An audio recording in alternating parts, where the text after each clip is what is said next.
What's up, guys? Welcome back to the channel. In this specific video, I'm going to be breaking down the reality of being in high ticket sales as an appointment setter in 2024. The truth, the reality, the raw, real take on what it is like. Now, why am I qualified? Why should you listen to me? Well, that's because I'm in the trenches every single day. I started out in high ticket sales 4 years ago. I'm still in it to this day, and now I manage a team of 4 closers, 5 setters.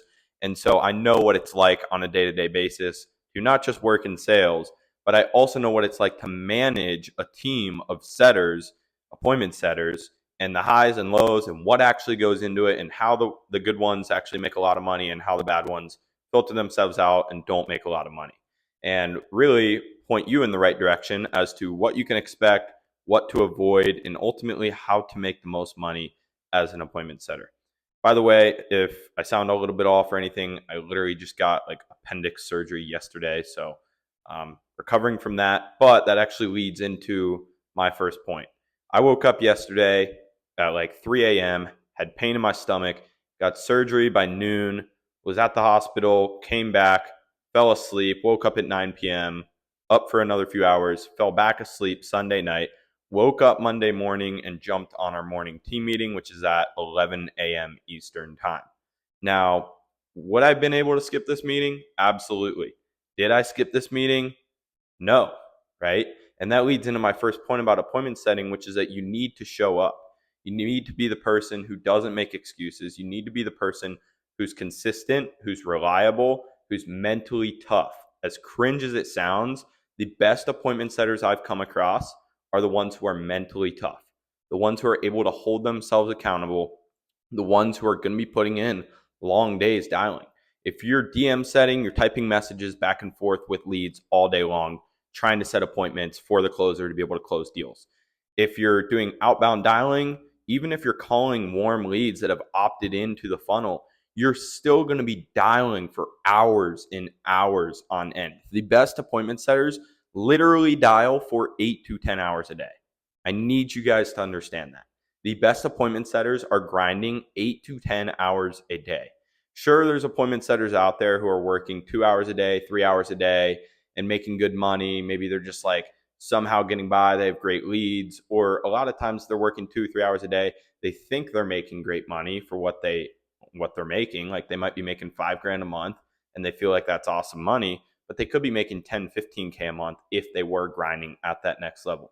So number one is you need to show up. You need to have a resilient mind. You need to be able to work hard.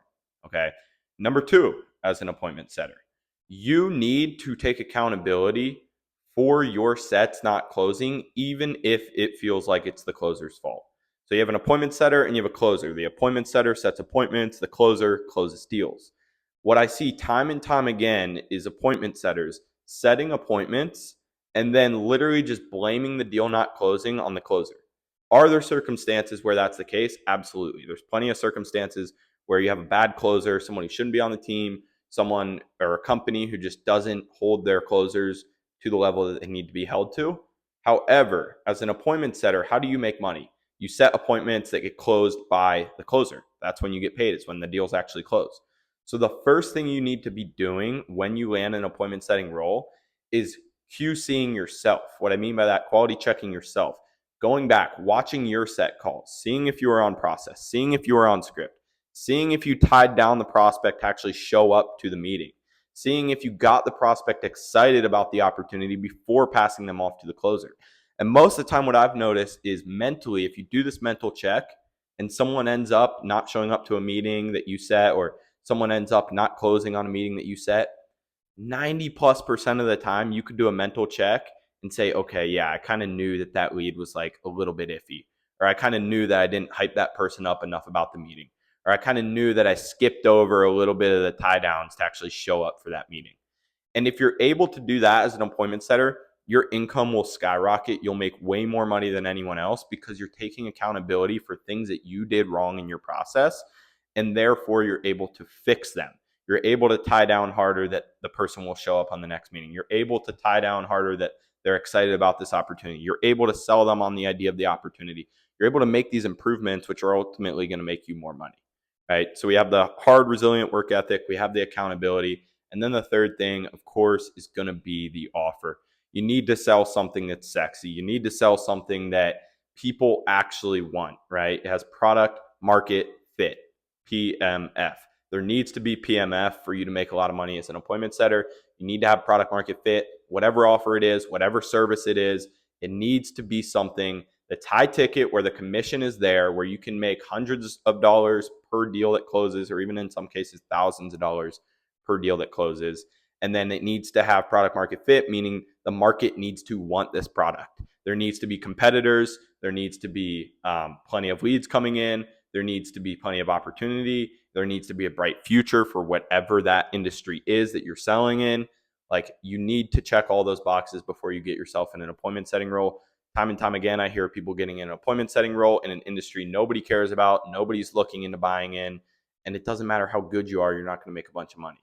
On the flip side, if you get into a really good product and you're not that great or you're not grinding that hard, you're also not going to make a lot of money. So when I say these three things, you have to piece all three of these together. It's not one or the other, right? It's not the resilient work ethic or the being able to get a product market fit, or being self-accountable. Like, it's not one of these three. It's all three of these working in unison, which is actually what's going to allow you to make a lot of money as an appointment setter.